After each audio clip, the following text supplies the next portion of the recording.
Hi friends, we're going to read Chapter 8 today. Chapter 8 is titled, A Big Happy Family.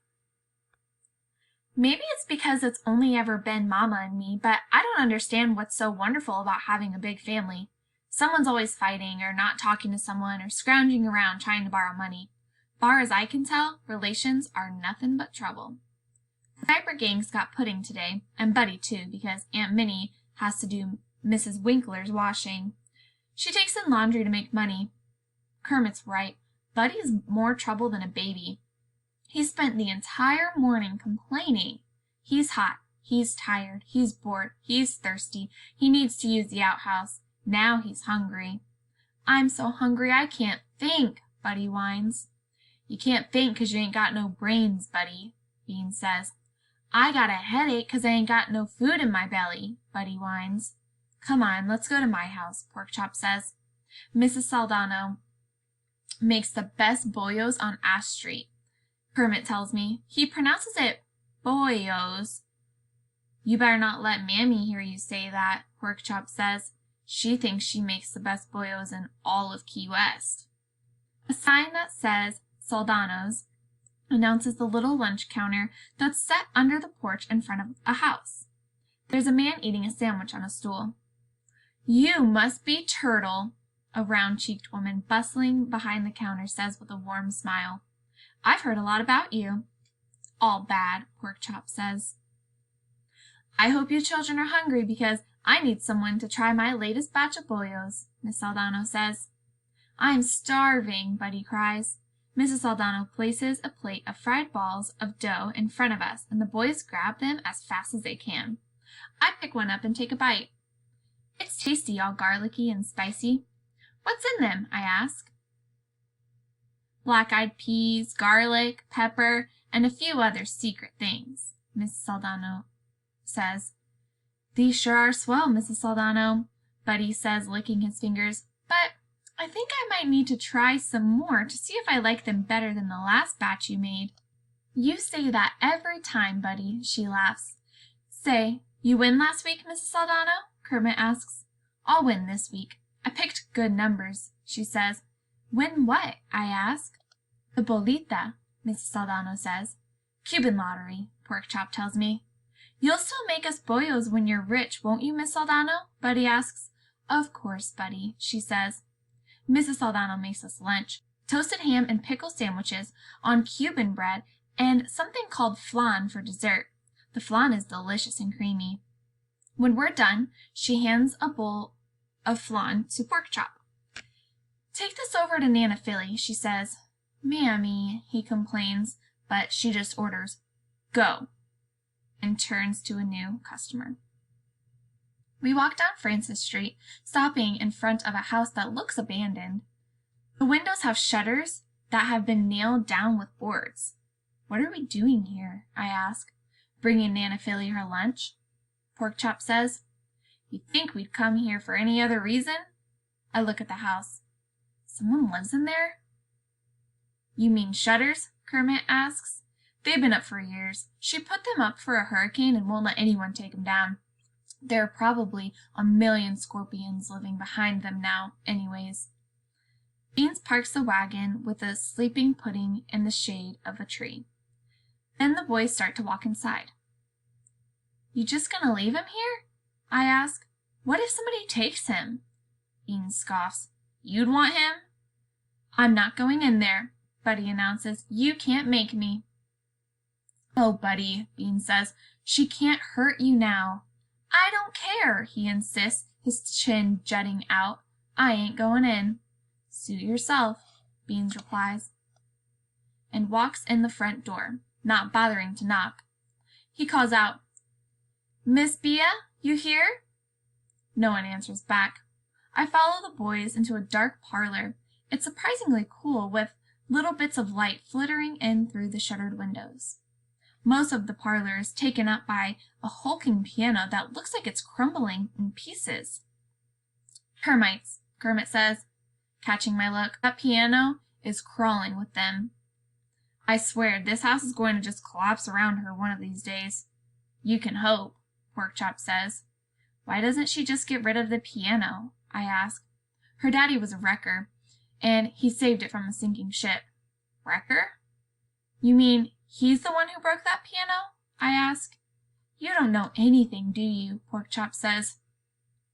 That's Nana Philly's daddy, Kermit says, and points to an oil painting of a cranky-looking old man. Most old people are cranky. Not that I blame them. How can you be happy when you know you're going to be dead soon? Kermit explains.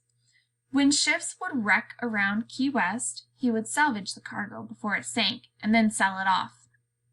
Furniture, liquor, silk, jewelry, you name it. He was one of the richest men in Key West. What's Buddy so afraid of? I ask as we file down a narrow hallway. Her, Porkchop whispers, looking in the door of a small bedroom. A tiny, frail-looking old lady is sitting on a rocking chair reading a fashion magazine. She could probably use some fashion advice considering what she's wearing. A long white cotton nightgown with a dressing gown over it, black stockings, and a red cloak that makes her eyes poke out like a mole peeking up at the world. Hi, Nana Philly, Bean says. Miss Bea gone out? The old lady blinks her blue eyes fast when she sees me. She opens her mouth with obvious effort. Thady, she says. It comes out in a frustrated moan. A cheery woman with silver hair and a large straw hat bustles in and says, Why, hello, children. I was out back hanging laundry. I didn't hear you come in. Hi, Miss Bea, Kermit says. Porkchop holds out the bowl. Mammy's flan. How sweet of her. Miss Philomena does love her flan, she says. Miss Bea doesn't look much younger than the old woman in the chair. You must be Sadie Bell's girl. You look just like your mother. She turns to Nana Philly. Doesn't she look just like her mother, Miss Philomena? Nana Philly's mouth curls up on one side, but the other side stays tugged down. It looks like she's smiling and frowning at the same time. Something about her seems familiar. I'm Turtle, I say. Miss Bea smiles warmly. We're just so pleased to meet you. Maybe you can visit sometime? We gotta go, Miss Bea, Porkchop says with a touch of impatience. We got babies. Oh, of course you do, she says. Be sure to thank your mother for the flan, Porkchop. Back outside, under the glare of the hot sun, I turn to the boys. I don't understand, I say. What's so scary about that old woman? She can barely talk. Porkchop guffaws. I guess you could say she was a little different before she had her accident, Kermit says. Nana Philly had a fit last summer and fell, and now she can't walk or talk that good, Buddy says. Best thing that ever happened if you ask me, Bean says. You said it, pal, Porkchop says. Miss Bea lives with Nana Philly now. Takes care of her, Kermit says. Ma helps out too, of course. Brings in lunch most days so Miss Bea can get out for a break. Miss Bea's a saint, Bean says. You'd have to be to live with Nana Philly, Porkchop says. How can you say that about a poor old lady, I ask. Because she is meaner than a scorpion, Buddy says. It's true, Kermit agrees.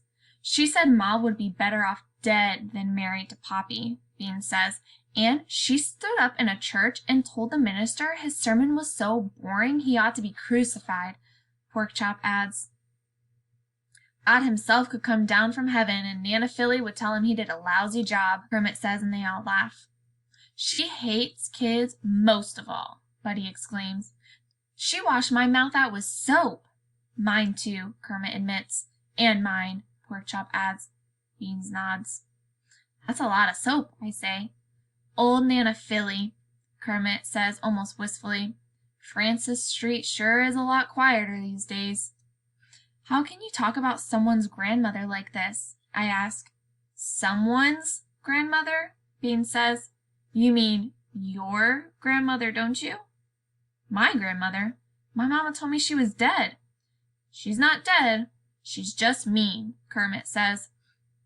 Now I know why those eyes looked so familiar. They're the exact same shade of blue as Mama's. But why did Mama lie? And what am I supposed to do with a grandmother? Do I have a grandfather too? I ask. Nah, Grampy's dead, Kermit says. Died right around the time Buddy was born. Wasn't my fault, Buddy exclaims. I was just a baby. I can't believe I have a grandmother, I say. Believe it, Porkchop says. Welcome to the family, Beans says, smirking.